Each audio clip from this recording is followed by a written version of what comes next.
But strings are not just another type of data, because you can accomplish a wide variety of tasks when working with strings. For example, you can separate the first and last name from a string representing someone's full name. You can convert a string to all uppercase or all lowercase.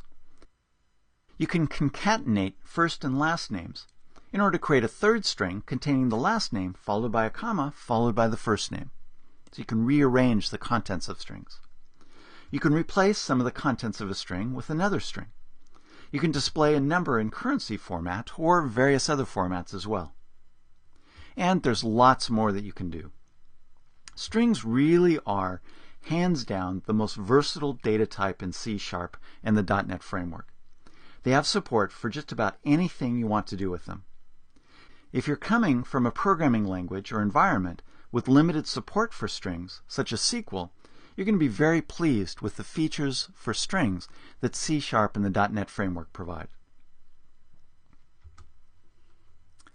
In C# or just about any programming language, a string is a collection of characters.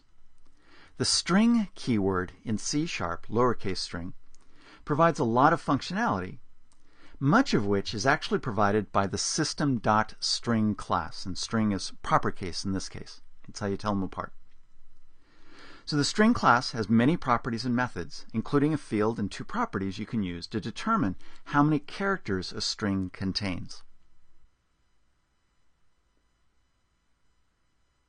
You can use the empty field of the string class to represent an empty string.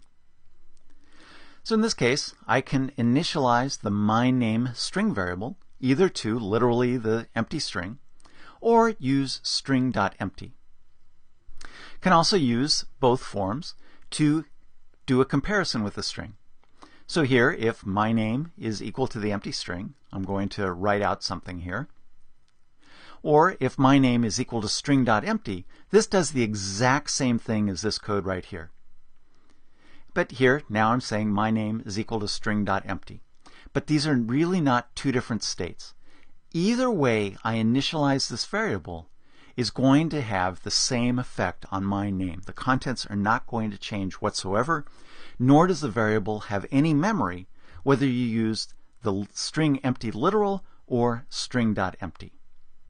Now, something fairly interesting about this code is notice that I used both the lowercase string, which is a C# keyword, and the proper case string, which is a direct reference to that system.string class. So I'm hovering over it. You can see in IntelliSense, it's class system.string, and here it's the same thing. Okay? So this is a C# keyword, an object in the .NET framework. Most of the time, it doesn't matter which you use if you're going to access methods and properties of the string object. Okay, so really just think of the string keyword as a wrapper for the string class in the .NET framework, and that'll help you keep everything straight.